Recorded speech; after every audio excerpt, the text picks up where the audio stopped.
Hello students, O2IS academy में आपका बहुत बहुत स्वागत है। जैसा कि आप जानते हैं, हमने आपके लिए एक नई सीरीज़ को शुरू किया है, that is D raw series, daily revision and work, जिसके अंदर हम अलग अलग चीज़ों को यहाँ पर कवर कर रहे हैं। जैसे कि अगर मैं सब्जेक्ट्स के रिगार्डिंग बात करूँ तो हम MCQs के द्वारा इन सब्जेक्ट्स को कवर कर रहे हैं। और हमने साइंस सब्जेक्ट को शुरू किया है, जिसके अंदर हमने बायोलॉजी के MCQs को सॉल्व करना शुरू किया था। तो आज आपका बायोलॉजी का लेक्चर नंबर 3 है। अगर आपने पहले 2 लेक्चर्स नहीं देखे हैं तो आप जाकर देख सकते हैं, जिसके अंदर हमने बायोलॉजी के ही अलग अलग टॉपिक्स को कवर किया है। शुरू करने से पहले अगर आपको इस वीडियो की PDF चाहिए तो आप हमारी O2IS अकेडमी की ऐप को जाकर डाउनलोड कर सकते हैं। वहाँ पर आपको HPS प्रीलिम्स टेस्ट सीरीज 2022 के नाम से एक कोर्स मिल जाएगा, जिसके कि कंटेंट सेक्शन में आपको फ्री रिसोर्सेज के अंदर MCQs की PDFs मिल जाएंगी। इसके अलावा अगर आप आने वाले HS एग्ज़ाम के लिए प्रिपरेशन करना चाहते हैं तो हमने आपके लिए फाउंडेशन बैच को भी लॉन्च किया हुआ है, जिसके अंदर हम अलग अलग चीज़ों को यहाँ पर कवर करवाते हैं। तो आप जाकर इसको एक बार एक्सप्लोर कर सकते हैं। तो शुरू करते हैं कि आज हम बायोलॉजी के कौन कौन से ऐसे टॉपिक्स हैं जिसके ऊपर हम MCQs कवर करने वाले हैं। तो यहाँ पर आपको 4 सिस्टम ऐसे देखने को मिल रहे हैं, जैसे कि ह्यूमन का सर्कुलेटरी सिस्टम हो गया, जिसके अंदर आपका हार्ट आ जाता है, ब्लड आ जाता है। देन इज एक्सक्रीटरी सिस्टम, जिसके अंदर हम किडनीज और नेफ्रॉन्स के बारे में पढ़ते हैं। एंडोक्राइन सिस्टम, जिसके अंदर हम एंडोक्राइन बेसिकली ग्लैंड्स के बारे में पढ़ते हैं और जो भी वो हार्मोन्स वगैरह प्रोड्यूस करते हैं उनके बारे में पढ़ते हैं। Then is your reproductive system, जिसके अंदर हम male and female reproductive organs के बारे में और उनके जो भी हार्मोन्स हैं उसके रिगार्डिंग यहाँ पे क्वेश्चंस आज हम कवर करने वाले हैं। तो सबसे पहले हम बात करते हैं कि 4 chambered heart is present in, आपको कुछ ऑप्शंस दिए गए हैं, जैसे कि birds, mammals, crocodile, fishes and amphibians. तो आपने इसमें से करेक्ट ऑप्शन को चूज करना है। तो सबसे पहले अगर मैं बात करूं 4 चैम्बर्ड हार्ट के बारे में, तो यहाँ पे आपको अलग अलग चैम्बर्स जो हैं हार्ट के देखने को मिलेंगे एनिमल किंगडम के अंदर। जैसे कि अगर मैं फिशेस के बारे में बात करूं तो उनके सिर्फ 2 चैम्बर्ड हार्ट होते हैं। अगर मैं नेक्स्ट एम्फीबियंस के बारे में बात करूं या फिर रेप्टाइल्स के बारे में बात करूं तो उनके अंदर टोटल 3 चैम्बर्ड हार्ट होते हैं। इसका सिर्फ एक एक्सेप्शन है, जो कि है क्रोकोडाइल। क्रोकोडाइल जो है वो आपका 4 चैम्बर्ड हार्ट के अंदर आता है, हालांकि क्रोकोडाइल एक रेप्टिलियन। इसके अलावा 4 चैम्बर्ड हार्ट आपको मैमेलियन हार्ट के बेसिकली जितने भी मैमल्स हैं, जिसके बेसिकली जिनके अंदर मेमोरी ग्लैंड्स प्रेजेंट होती है, उनके अंदर, और आपके जो एव्स हैं, दैट मीन्स आपकी जो बर्ड्स हैं, उनके अंदर भी आपको 4 चैम्बर्ड हार्ट देखने को मिलते हैं। तो आपका बर्ड्स बिल्कुल सही ऑप्शन हो जाएगा। देन इज मैमल्स के अंदर भी 4 चैम्बर्ड हार्ट होता है और क्रोकोडाइल के अंदर भी 4 चैम्बर्ड हार्ट होता है। फिशेज में आपको 2 चैम्बर्ड हार्ट मिलेगा, एम्फीबियंस में आपको 3 चैम्बर्ड हार्ट देखने को मिलेगा। तो यहाँ पे आपका जो करेक्ट आंसर है that is ABC option. Next question के बारे में बात करते हैं। आपको यहाँ पे आर्टरीज, वेन्स और कैपिलरीज के रिगार्डिंग क्वेश्चन दिया गया है कि जो आर्टरीज होती हैं उनकी वॉल्स के बारे में और उनके ल्यूमन के ऊपर क्वेश्चन दिया गया है। तो सबसे पहले अगर मैं बात करूं आर्टरीज के बारे में, तो जो आर्टरीज होती हैं वो हमेशा हार्ट से ब्लड को ऑर्गन्स तक लेकर जाती हैं। तो क्योंकि वो हार्ट से लेकर जाती हैं और हार्ट बहुत ज़ोर से ब्लड को पंप करता है, तो आर्टरीज की जो वॉल्स होती हैं वो थिक वॉल्ड होनी चाहिए, ताकि इतने प्रेशर से जो ब्लड आ रहा है वो उसकी वॉल को अफेक्ट ना करें। तो जो आर्टरीज होती हैं वो थिक वॉल्ड होती हैं, क्योंकि अब वो थिक वॉल्ड हैं, दैट मीन्स उनकी वॉल्स जो है उसको थिक कर दिया गया है, तो ऑटोमेटिकली उनका जो इनसाइड का ल्यूमेन होता है वो अपने आप छोटा हो जाता है। तो दैट मीन्स जो आर्टरीज हैं वो थिक वॉल्ड होता है और उनका जो ल्यूमेन है वो होता है। इन द सेम वे अगर मैं वेन्स के बारे में बात करूं तो जितने भी टिश्यूज और ऑर्गन्स हैं वहां से जो डीऑक्सीजनेटेड ब्लड होता है वो हार्ट तक वेन्स लेकर आती हैं, और क्योंकि उनका सिर्फ काम होता है हार्ट में आके ब्लड को पोर करना, तो दैट मीन्स वो इतना ज़्यादा हार्ट का जो प्रेशर है वो सहन नहीं करती हैं। तो इसलिए जो वेन्स होती हैं वो थिन वॉल्ड होती हैं, और क्योंकि अगर उनकी वॉल्स थिन हो जाएंगी तो ऑटोमेटिकली उनका जो ल्यूमन है वो वाइड हो जाएगा। तो दैट मीन्स इसका सेकेंड ऑप्शन बनेगा, बी का आपका फर्स्ट ऑप्शन बन जाएगा। अगर मैं कैपिलरीज के बारे में बात करूं तो जिस टाइम पे आर्टरीज ब्लड टिश्यूज तक लेकर जाती हैं और टिश्यूज के अंदर छोटी छोटी कैपिलरीज के अंदर जो आर्टरीज हैं वो डिवाइड हो जाती हैं, और अल्टीमेटली ये जो कैपिलरीज होती हैं सिंगल लेयर्ड होती हैं, जिसकी वजह से एक्सचेंज ऑफ मटेरियल जो है वो ब्लड से टिश्यूज में हो सकता है। तो दैट मीन्स जो कैपिलरीज हैं वो एक्सचेंज ऑफ मटेरियल के लिए होता है। तो दैट मीन्स आपका जो इसका आंसर बनेगा that is your B option. Next question के बारे में बात करते हैं। यहाँ पे आपको कुछ स्टेटमेंट्स दी गई हैं ह्यूमन सर्कुलेटरी सिस्टम के रिगार्डिंग। फर्स्ट स्टेटमेंट है आपकी, देखो आपने करना क्या है, पहले इस वीडियो को पॉज करके आपने इन सारी की सारी स्टेटमेंट्स को पढ़ना है और आंसर देने की कोशिश करनी है कि आपने अपने माइंड में कौन सा आंसर सोचा है, या फिर आप कमेंट सेक्शन में भी लिख सकते हैं। तो उसके बाद देखना है कि अगर आपका आंसर ठीक होता है फिर तो ठीक है, अगर गलत हो जाता है तो आपने जो भी चीज़ें आपने गलत करी हैं उसको कहीं पर नोट डाउन कर लेना है और एग्जाम में जाने से पहले उसको रिवाइज करते रहना है। ओके, तो आपकी जो फर्स्ट स्टेटमेंट है कि all veins carry deoxygenated blood, all arteries carry oxygenated blood, veins bring blood towards the heart whereas artery carry blood away from the heart। Next है आपका कि जो लेफ्ट चैम्बर है उसके अंदर ऑक्सीजनेटेड ब्लड होता है और जो आपका राइट चैम्बर है हार्ट के उसके अंदर डीऑक्सीजनेटेड ब्लड होता है। तो एक बार देख लेते हैं, जैसे कि आपका ये हार्ट है मान लो, जो कि 4 चैम्बर्ड है, ये आपके लेफ्ट ऑरिकल और लेफ्ट वेंट्रिकल हैं, ये राइट ऑरिकल और राइट वेंट्रिकल हैं। सबसे पहली बात, जो हार्ट के राइट तरफ वाले चैम्बर्स होते हैं उनके अंदर डीऑक्सीजनेटेड ब्लड होता है और लेफ्ट वाली तरफ आपके ऑक्सीजनेटेड ब्लड होता है। दैट मीन्स आपकी जो फोर्थ स्टेटमेंट है वो बिल्कुल सही हो जाएगी। उसके बाद अगर मैं वेन्स के बारे में बात करूं तो जो वेन्स होती हैं वो हमेशा ऑर्गन्स से ब्लड को हार्ट तक लेकर आती हैं। तो चाहे मैं एक वेना कावा की बात करूं या फिर पल्मनरी वेन की बात करूं, तो दैट मीन्स जो वेन्स होती हैं उन सब के अंदर डीऑक्सीजनेटेड ब्लड नहीं होता। एक एक्सेप्शनल भी होता है, that is your pulmonary when. Pulmonary when he एक ऐसी वेन है जिसके अंदर आपको ऑक्सीजनेटेड ब्लड देखने को मिलेगा। इस वजह से आपकी जो फर्स्ट स्टेटमेंट है वो सारी की सारी गलत हो जाएगी। अगर मैं सेकंड स्टेटमेंट के बारे में बात करूं कि all arteries carry oxygenated blood, तो आपको देखने को मिलेगा कि ज़्यादातर सारी जो आर्टरीज हैं उसके अंदर ऑक्सीजनेटेड ब्लड होता है, लेकिन इसका भी एक एक्सेप्शन है and that is your pulmonary artery.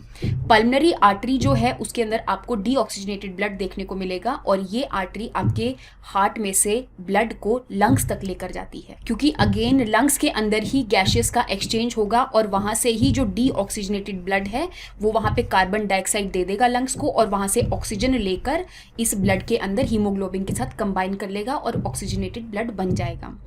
अगर मैं बात करूं थर्ड स्टेटमेंट की यहाँ पे, दैट मीन्स आपकी जो सेकंड स्टेटमेंट है वो भी गलत हो जाएगी। अगर मैं थर्ड स्टेटमेंट की बात करूं तो वेन्स आपको देखने को मिलेगा, जो वेन्स होती हैं वो बेसिकली हार्ट की तरफ ब्लड को लेकर आती हैं, लेकिन जो आर्टरीज होती हैं वो हार्ट से अवे फ्रॉम हार्ट जो है ब्लड को लेकर जाती हैं। तो दैट मीन्स आपकी जो थर्ड एंड फोर्थ स्टेटमेंट है वो बिल्कुल सही हो जाएगी, फर्स्ट एंड सेकेंड स्टेटमेंट आपकी गलत है। नेक्स्ट क्वेश्चन के बारे में बात करते हैं। In an undamaged blood vessel conversion of prothrombin to thrombin is prevented by. तो यहाँ पे आपको देखने को मिलेगा कि आपके ब्लड के अंदर अलग अलग सेल्स होती हैं, जैसे कि एरिथ्रोसाइट्स हो गया, ल्यूकोसाइट्स हो गया एंड थ्रोम्बोसाइट्स हो गया। तो जो थ्रोम्बोसाइट्स होती हैं उसी को ही हम प्लेटलेट्स कहते हैं और वो आपके ब्लड के कोएगुलेशन के लिए हेल्पफुल रहती हैं। जैसे कि मान लो किसी को कोई टिश्यू इंजरी हो गई है ना, वहाँ से जो ब्लड वेसल है रप्चर हो गई, तो अल्टीमेटली यहाँ से खून आना बाहर शुरू हो जाएगा। तो यहाँ पर कुछ क्लॉटिंग फैक्टर्स होते हैं जो कि अलग अलग प्रोथ्रोम्बिन और थ्रोम्बिन इन सबको एक्टिवेट कर देते हैं। इवन जो कैल्शियम है वो भी यहाँ पर क्लॉटिंग फैक्टर्स को एक्टिवेट कर देते हैं और अल्टीमेटली जब ये एक्टिवेट हो जाते हैं तो यहाँ पे फाइब्रिन की एक स्ट्रैंड्स बन जाती हैं और अल्टीमेटली ये जो टिश्यू इंजरी है वो सील हो जाती है। दैट मीन्स ब्लड जो है उसने वहाँ पर क्लॉट को बना दिया है। तो यहाँ पे ये पूछा है कि अनडैमेज्ड ब्लड वेसल के अंदर, तो यहाँ पे आपको देखने को मिलेगा कि अगर ब्लड वेसल डैमेज नहीं है तो उसके अंदर अपने आप क्लॉटिंग कभी भी नहीं होती है, क्योंकि उसके अंदर जितने भी क्लॉटिंग फैक्टर्स होते हैं वो सारे के सारे इनएक्टिवेटेड होते हैं।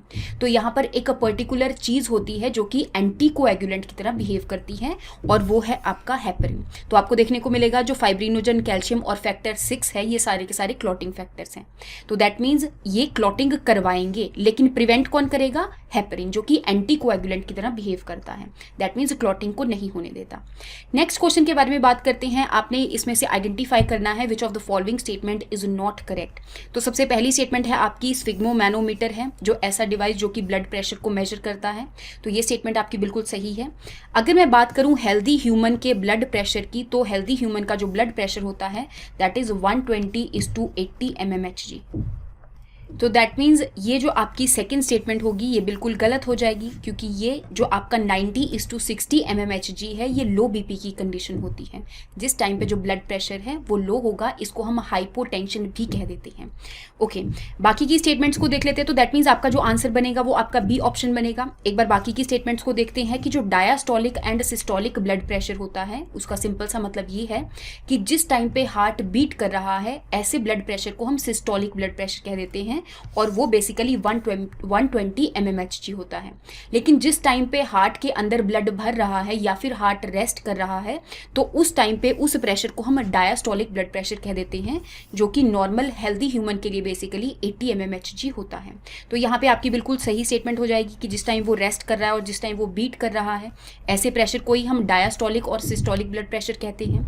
अगर मैं लास्ट स्टेटमेंट के बारे में बात करूं कि hypertension is the condition of low blood pressure, तो यहाँ पर ये वाली स्टेटमेंट भी आपकी गलत हो जाएगी। तो बेसिकली ये थोड़ा सा एरर हो गया है। तो आप यहाँ पे देख सकते हैं कि आपकी जो बी और डी स्टेटमेंट है ये दोनों की दोनों गलत है, क्योंकि हाइपरटेंशन जो है वो हाई बीपी की कंडीशन होती है। ठीक है, नेक्स्ट क्वेश्चन के बारे में बात करते हैं। Why do ventricles have thicker muscular walls than आर्टिया। ये आपका हिमाचल का HAS का प्रीवियस ईयर क्वेश्चन है।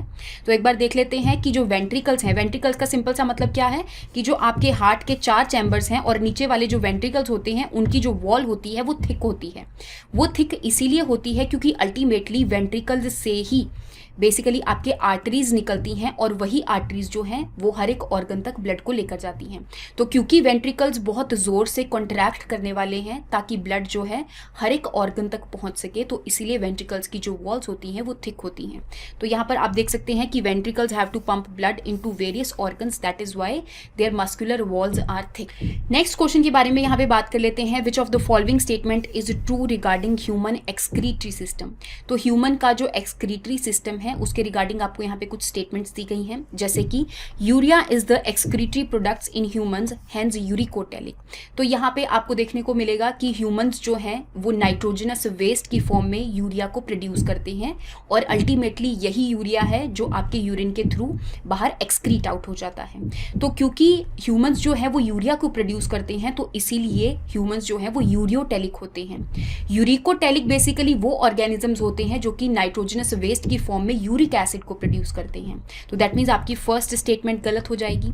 नेक्स्ट स्टेटमेंट की अगर मैं बात करूं कि humans have a pair of kidney, a ureter, a urinary bladder.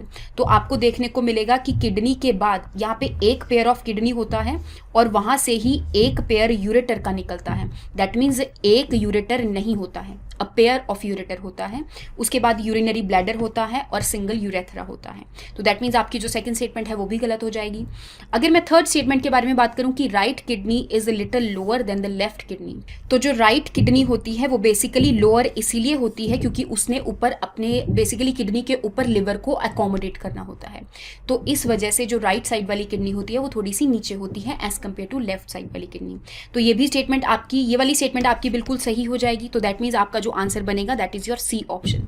एक बार डी ऑप्शन के बारे में भी देख लेते हैं कि each kidney is made up of small units called neurons. Neurons जो हैं वो आपके नर्वस सिस्टम में होती हैं, लेकिन हर एक किडनी जो है वो छोटी छोटी यूनिट्स की बनी होती है जिसको हम नेफ्रॉन कहते हैं। तो यहाँ पे न्यूरॉन्स नहीं है, नेफ्रॉन्स हैं। नेक्स्ट क्वेश्चन के बारे में बात कर लेते हैं। Arrange the parts of nephron through which urine formation takes place. तो जैसे जैसे नेफ्रॉन के अंदर यूरिन फॉर्मेशन की प्रोसेस होती है तो वो कौन कौन से पार्ट्स से पास करता है। तो अगर मैं नेफ्रॉन के बारे में बात करूं तो हमारी हर एक किडनी के अंदर मिलियंस ऑफ नेफ्रॉन्स जो है वो प्रेजेंट होती हैं और इसी के अंदर आपके ब्लड की प्यूरिफिकेशन होती है। ब्लड में से जितना भी वेस्ट होता है वो फिल्टर आउट होता है। तो कैसे फिल्टर आउट होता है, नेफ्रॉन के कौन कौन से पार्ट्स के द्वारा वो गुजरता है, तो एक बार देख लेते हैं। तो यहाँ पे अगर मैं बात करूँ ब्लड वेसल्स की, तो यहाँ पे जो ब्लड है वो वेसल्स के द्वारा आता है और अल्टीमेटली एक कैपिलरीज के अंदर आता है जहाँ से जो वेस्ट है वो नेफ्रॉन के अंदर पास कर जाता है। इस कैपिलरीज के नेटवर्क को हम ग्लोमेरुलस कहते हैं। क्या कहते हैं? ग्लोमेरुलस। नेक्स्ट जो आपका कप शेप्ड पार्ट है इसको हम बेसिकली बोमेन्स कैप्सूल कहते हैं। उसके बाद आपका कॉन्वोलेटेड पार्ट शुरू होता है। बेसिकली जो पहले वाला पार्ट है इसको हम पीसीटी कहते हैं। नेक्स्ट पार्ट है आपका लूप ऑफ हेनले। उसके बाद आपका जो पार्ट शुरू होता है that is DCT, that means distal convoluted tubule, और लास्ट में आपकी कलेक्टिंग डक्ट होती है। और अल्टीमेटली जब यूरिन इस कलेक्टिंग डक्ट के थ्रू पास करता है और मिलियंस ऑफ नेफ्रॉन्स के जो कलेक्टिंग डक्ट में से यूरिन आता है वो अल्टीमेटली किडनी से बाहर निकलकर यूरेटर में जाता है और अल्टीमेटली यूरिनरी ब्लैडर के अंदर स्टोर हो जाता है। तो यहाँ पे अगर मैं इसको अरेंज करने की कोशिश करूँ तो सबसे पहले बोमेन्स कैप्सूल आएगा, देन इज योर पीसीटी, उसके बाद आपका लूप ऑफ हेनले आएगा, फिर आपका डीसीटी आएगा और लास्ट में आपका कलेक्टिंग डक्ट आएगा।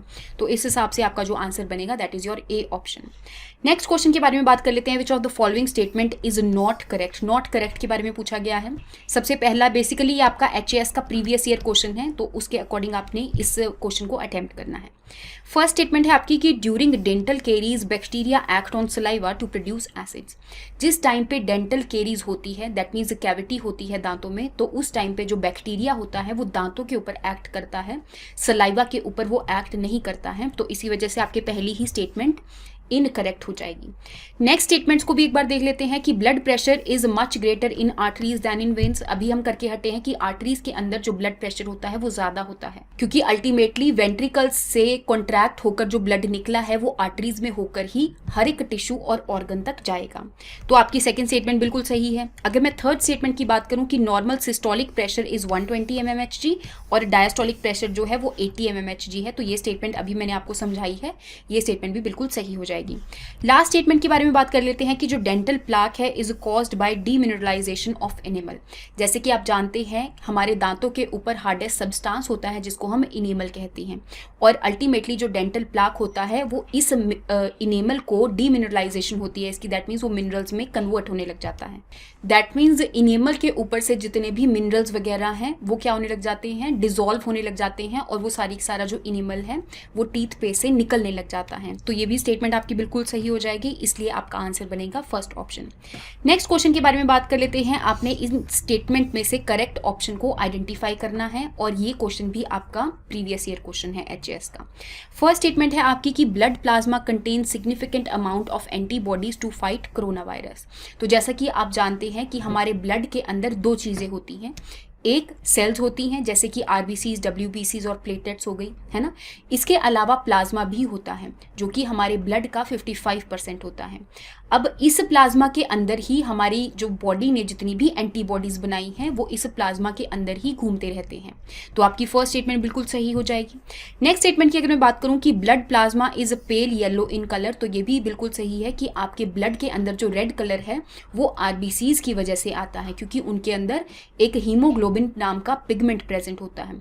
लेकिन अगर मैं प्लाज्मा और RBCs को अलग कर दूं तो उस टाइम पे अगर प्लाज्मा का कलर देखा जाए तो वो पेल येलो कलर का आएगा। तो ये वाली स्टेटमेंट भी बिल्कुल आपकी सही हो जाएगी। तो अगर मैं नेक्स्ट स्टेटमेंट के बारे में बात करूं कि ब्लड प्लाज्मा कंटेन्स हीमोग्लोबिन, तो ये स्टेटमेंट गलत हो जाएगी, क्योंकि हमारे ब्लड के अंदर जो हीमोग्लोबिन होता है वो RBCs के अंदर रिसाइड करता है, प्लाज्मा के अंदर वो नहीं रिसाइड करता है। तो ये वाली स्टेटमेंट गलत हो जाएगी। तो आप अगर थर्ड ऑप्शन को ढूंढेंगे तो आपका जो थर्ड ऑप्शन है वो आपका A और B ऑप्शन में है, तो दैट मीन्स आप बाकी की ऑप्शन को एलिमिनेट कर सकते हैं।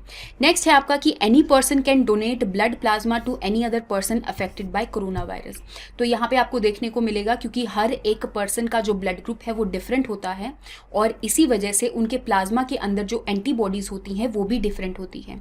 तो यहाँ पे अगर किसी का प्लाज्मा डोनेट करना भी है तो उस टाइम पे उनके ब्लड ग्रुप्स को मैच किया जाता है। तो ऐसे कोई भी अपने प्लाज्मा को डोनेट नहीं कर सकता है किसी को भी। तो इसीलिए फोर्थ स्टेटमेंट भी बिल्कुल आपकी गलत हो जाएगी। तो यहाँ पे आपका आंसर बनेगा B ऑप्शन। नेक्स्ट क्वेश्चन के बारे में बात करते हैं जो कि आपके एंडोक्राइन सिस्टम से रिलेटेड है। फर्स्ट स्टेटमेंट है आपकी, आपने इसमें से करेक्ट ऑप्शन को आइडेंटिफाई करना है।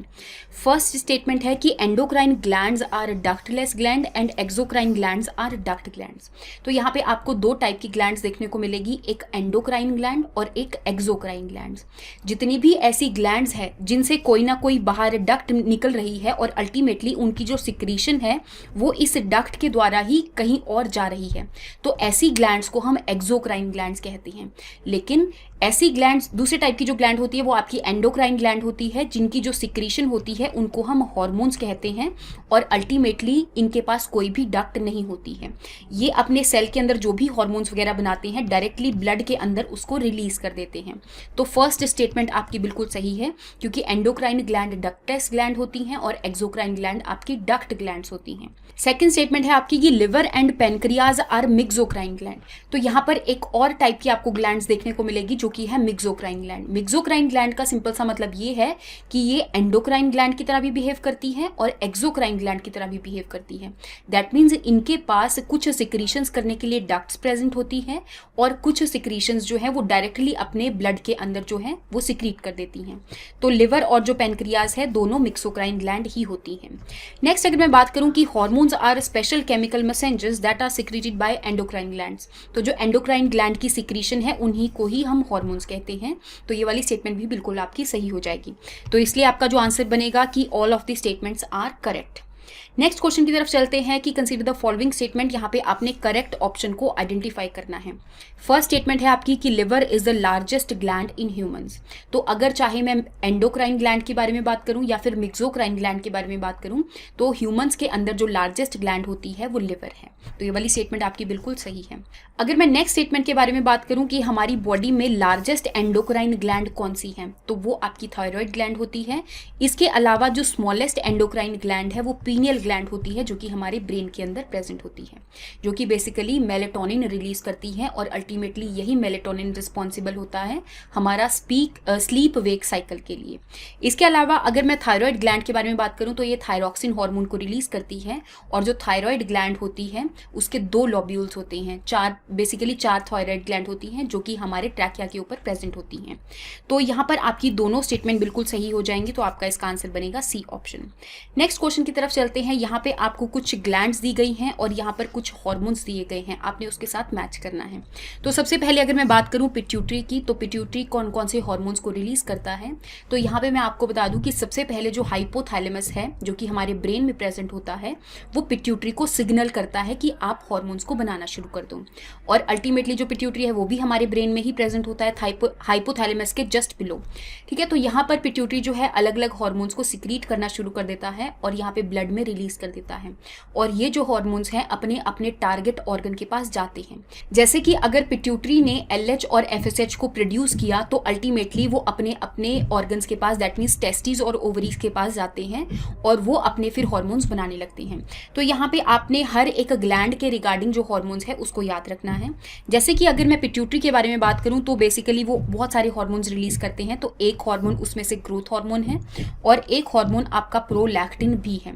ग्रोथ हार्मोन जो है हर एक सेल की ग्रोथ के लिए रिस्पॉन्सिबल होता है और जो प्रोलैक्टिन होता है वो मेमोरी ग्लैंड के ऊपर जाकर एक्ट करता है और अल्टीमेटली मिल्क प्रोडक्शन में हेल्प करता है। अगर मैं थायराइड ग्लैंड के बारे में बात करूँ तो वो थायरॉक्सिन रिलीज करता है जो कि हमारी बॉडी के मेटाबॉलिज्म के लिए रिस्पॉन्सिबल होता है। इसके अलावा वो कैल्सीटोनिन भी रिलीज करता है जो कि हमारे ब्लड के कैल्शियम लेवल को मेंटेन करता है। नेक्स्ट अगर मैं पेनक्रियास के बारे में बात करूँ तो पेनक्रियास जो है बेसिकली इंसुलिन और ग्लूकागॉन को रिलीज करते हैं। जो इंसुलिन होता है वो हमारे ब्लड शुगर लेवल को डिक्रीज करता है, लेकिन जो ग्लूकागॉन होता है वो हमारे ब्लड शुगर लेवल को इंक्रीज करने में हेल्प करता है। नेक्स्ट अगर मैं बात करूं एड्रीनल ग्लैंड की, तो यहाँ पर वो एपिनेफ्रिन और नॉर एपिनेफ्रिन हार्मोन्स को रिलीज करता है। मिनरलोकॉर्टिकॉइड्स, ग्लूकोकॉर्टिकॉइड्स को भी रिलीज करता है और अल्टीमेटली ये जो एपिनेफ्रिन और नॉर एपिनेफ्रिन है यही हमारे फ्लाइट एंड फाइट हार्मोन भी कहे गए हैं। तो यहाँ पे आप इसको मैच कर सकते हैं। इस हिसाब से जो आपका आंसर बनेगा that is your D option. Next question के बारे में बात करते हैं। Choose the false statement. आपने फॉल्स स्टेटमेंट को यहाँ पर रिकॉग्नाइज करना है। फर्स्ट है आपका कि glucagon increases the blood sugar level. बिल्कुल सही है। अभी मैंने आपको बताया कि जो पेनक्रियाज है वो ग्लूकागॉन, पेनक्रियाज के अंदर बेसिकली सेल्स होते हैं जिनको हम आइल्स ऑफ लैंगरहैंस कहते हैं। उस आइल्स ऑफ लैंगरहैंस के अंदर अलग अलग टाइप के सेल्स होते हैं जैसे alpha cells, beta cells, gamma cells. और यहाँ पे जो अल्फा सेल्स होते हैं वो ग्लूकागॉन को रिलीज करते हैं, बीटा सेल्स इंसुलिन को रिलीज करते हैं और जो गामा सेल्स हैं वो सोमैटोस्टैटिन को रिलीज करते हैं। तो यहाँ पे जो ग्लूकागॉन है वो हमारे ब्लड शुगर लेवल को इंक्रीज करने में हेल्प करता है। जैसे कि कई बार अगर किसी ने फास्ट रख लिया तो उस टाइम आपने कोई भी कार्बोहाइड्रेट का सोर्स अगर नहीं खाया है तो उस टाइम पे ग्लूकागॉन रिलीज हो जाता है। लेकिन जैसे ही आपने बहुत ज़्यादा खाना खा लिया और बहुत ज़्यादा कार्बोहाइड्रेट्स खा लिए तो आपके ब्लड में ज़्यादा शुगर लेवल हो जाती है और अल्टीमेटली यहाँ पे जो पेनक्रियाज है वो इंसुलिन को सिक्रीट करता है ताकि ब्लड के ग्लूकोज लेवल को डिक्रीज किया जा सके। तो सेकंड स्टेटमेंट भी बिल्कुल आपकी सही है। थर्ड स्टेटमेंट के बारे में अगर मैं बात करूं कि जो डायबिटीज मेलिटस है उसकी टाइप 1 और जो टाइप 2 डायबिटीज है that is inefficiency of body to produce insulin. तो ये वाली स्टेटमेंट आपकी गलत हो जाएगी, क्योंकि यहाँ पर जो टाइप 1 डायबिटीज मेलिटस होता है उसके अंदर हमारी बॉडी इंसुलिन को नहीं बना पाती है, लेकिन टाइप 2 डायबिटीज मेलिटस के अंदर बॉडी इंसुलिन तो बनाती है लेकिन इंसुलिन अच्छे से काम नहीं कर पाता है। तो यहाँ पे आपकी जो सी स्टेटमेंट है वो गलत हो जाएगी। अगर मैं लास्ट स्टेटमेंट के बारे में यहाँ पर बात करूँ कि जो डायबिटीज इंसिपिटस है वो एक ऐसी कंडीशन है जिसके अंदर इंसुलिन प्रोड्यूस होता है लेस अमाउंट में। तो बेसिकली आपका ये क्वेश्चन के अंदर भी थोड़ा सा एरर हो गया है, आपकी जो डी स्टेटमेंट है वो भी बिल्कुल गलत हो जाएगी, क्योंकि डायबिटीज इंसिपिटस के अंदर इंसुलिन से रिलेटेड ये नहीं होता। दैट मीन्स हमारे ब्लड के ग्लूकोज लेवल से डायबिटीज इंसिपिटस रिलेटेड नहीं होती है। सिंपली डायबिटीज इंसिपिटस जो है उसके अंदर जो एक हार्मोन होता है जिसको हम एंटी डायूरेटिक हार्मोन कहते हैं, जिसको वैसोप्रेसिन के नाम से भी जानते हैं। तो ये जो हार्मोन है बहुत ज़्यादा कम क्वांटिटीज में रिलीज होता है, इसकी वजह से यूरिनेशन बहुत ज़्यादा होती है। और जिस पर्सन को भी डायबिटीज इंसिपिडस होता है वो फ्रीक्वेंटली यूरिनेट करता है। तो अल्टीमेटली इसके जो सिम्टम्स हैं थोड़े बहुत डायबिटीज़ वाले पेशेंट से रिलेट करते हैं। तो बेसिकली इसका जो नाम है वो मिसनॉमर है। तो यहाँ पे जो डायबिटीज़ इंसिपिडस है वो वैसोप्रेसिन की कमी की वजह से होता है, जिसकी वजह से जो पेशेंट है वो फ्रीक्वेंटली यूरिनेट करता है। तो आपकी जो सी एंड डी ऑप्शन है वो दोनों गलत हो जाएगी। नेक्स्ट क्वेश्चन के बारे में बात कर लेते हैं जो कि आपके रिप्रोडक्टिव सिस्टम से रिलेटेड है। तो यहाँ पे आपको कुछ स्टेटमेंट्स प्रोवाइड करी हैं और आपने इसमें से नॉट करेक्ट स्टेटमेंट को आइडेंटिफाई करना है। तो फर्स्ट स्टेटमेंट है आपकी कि testes are male gonads that produces sperms. तो बेसिकली जो मेल गैमीट्स होते हैं जिनको हम स्पर्म्स के नाम से भी जानते हैं वो एक पर्टिकुलर ऑर्गन के अंदर बनते हैं जो कि रिप्रोडक्टिव ऑर्गन होता है, और उसके अंदर भी टेस्टीज के अंदर स्पर्म्स की फॉर्मेशन होती है। नेक्स्ट अगर मैं बात करूँ तो दैट मीन्स आपकी फर्स्ट स्टेटमेंट बिल्कुल सही है।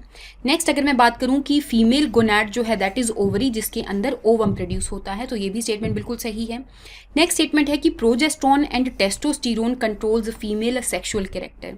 तो यहाँ पे पर्टिकुलर हार्मोन्स होते हैं मेल्स और फीमेल से रिलेटेड जो कि उनके सेक्सुअल कैरेक्टर को डेवलप करने में हेल्प करते हैं, जैसे कि मेल्स के अंदर बियर्ड आना, जैसे कि फीमेल्स की हाई पिच वॉइस होना। तो इन सब चीज़ों को रेगुलेट करने के लिए उनके अलग अलग हार्मोन्स होते हैं।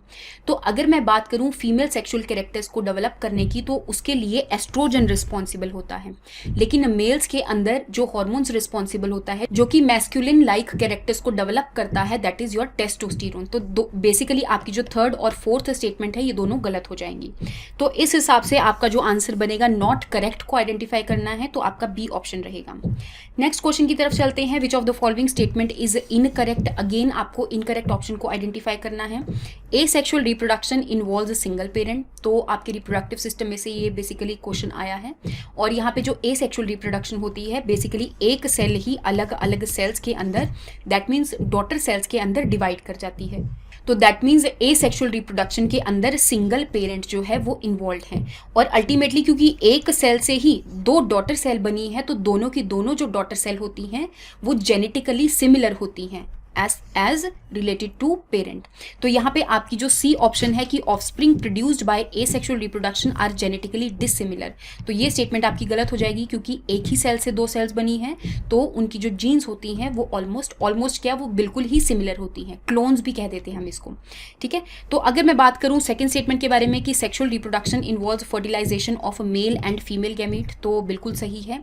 सेक्शुअल रिप्रोडक्शन के अंदर दो पेरेंट्स इन्वॉल्व होते हैं, हर एक पेरेंट से जैसे कि मेल पेरेंट से मेल गैमीट आएगा, फीमेल पेरेंट से फीमेल गैमीट आएगा, और अल्टीमेटली इन दोनों गैमीट्स की फर्टिलाइजेशन के बाद ही यहाँ पर जाइगोट प्रोड्यूस होता है और अल्टीमेटली एक ऑफस्प्रिंग प्रोड्यूस होता है।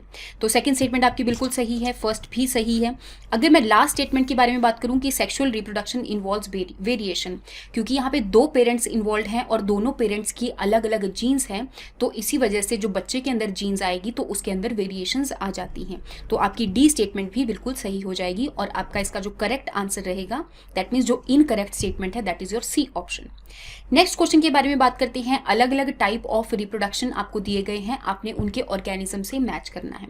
जैसे कि अगर मैं बाइनरी फिजन के बारे में बात करूं तो वो एमीबा के अंदर देखने को मिलती है, और इसके अंदर जो एमीबा है एक सेल जो है वो बेसिकली दो सेल्स के अंदर सिंपली डिवाइड कर जाता है।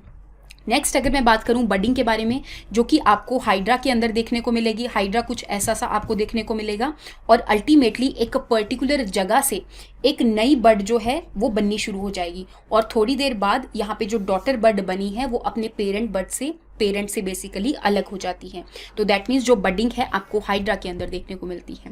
नेक्स्ट अगर मैं बात करूं मल्टीपल फिजन की, मल्टीपल फिजन का सिंपल सा मतलब ये होता है कि एक ही सेल के अंदर बहुत सारी सेल्स यहाँ पर बन गई हैं जिनको हम डॉटर सेल्स भी कह देते हैं और बाद में ये जो सेल है वो रप्चर हो जाती है और यहाँ पे बहुत सारी डॉटर सेल्स बन जाती हैं।